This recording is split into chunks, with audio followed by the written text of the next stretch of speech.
He says, three things will never allow a Muslim's heart to be corrupted. And this is what we want. We want to have a healthy heart. A heart that would qualify us to meet Allah Azza wa Jalla on the Day of Judgment without any doubt, without any sin, that would allow us to enter paradise without any accountability. So these three characteristics, if you ensure that you have them in your heart will never be corrupt. It would never have or carry any grudges, and it would never betray. And this is what the word of the hadith means. The first thing is sincerity in deeds for Allah. And of course, the essence of Allah, the essence of Islam is to be sincere to Allah in whatever you do. Allah does not accept your deeds unless you have two conditions fulfilled. One, that you do these deeds for His sake. Two, that you comply with the sunnah of the Prophet ﷺ and you do not innovate. If one of the two conditions is not fulfilled, you're doomed and your deeds are rejected. Now, this needs episodes, but we don't have the luxury to do this. Ikhlas, sincerity, doing your deeds for the sake of Allah is the cornerstone of your ibadah. If you don't have it, if you're doing it to show off, if you're doing it to get more followers and more thumbs up and people talk about you, you're doomed. Always fight to purify your heart and to fill it with sincerity. Number two, advising the leaders of the Muslims. And this is one of the attributes, the most honorable attributes that the heart of a Muslim individual could have. Advising the Muslim leaders. It's an indication that you love goodness for the Muslims, for their leaders, for the public. And this is a sign of iman.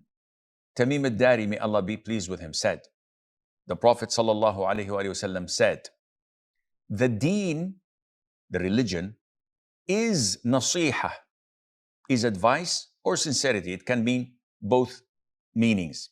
So we said, advice to whom?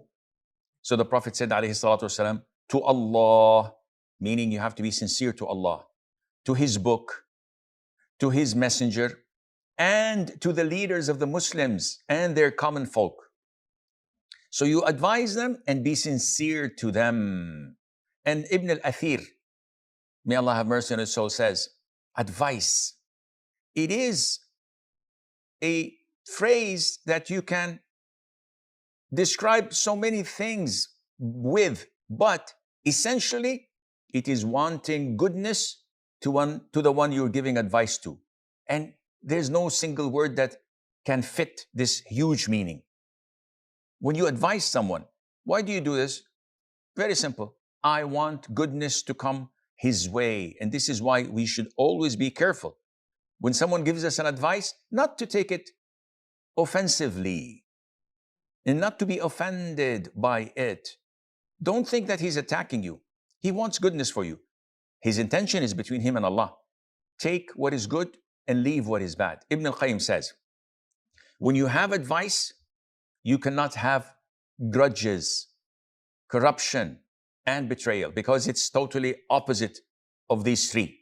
So whoever, Ibn al-Qayyim goes on to say, whoever gives advice to the leaders, to the imams, to the rulers, and to the public at large, then his heart is purified from such grudges, corruption, and hatred and betrayal.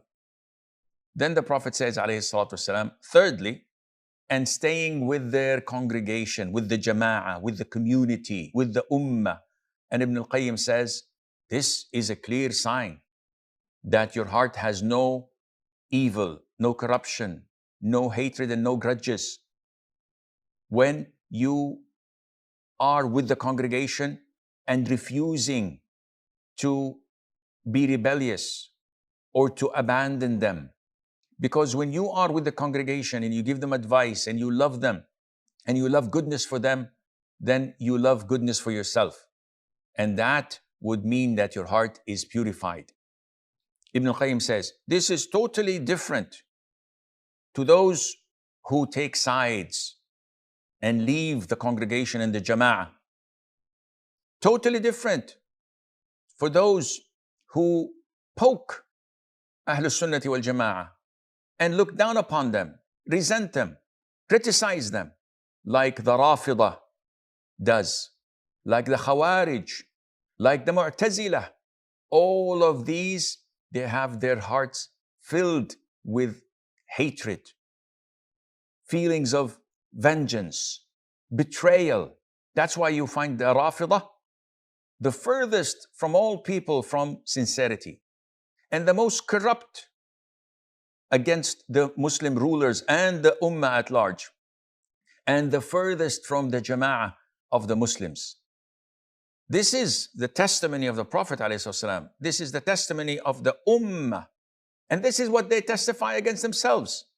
Never ever there was an enemy of Islam except they would support him.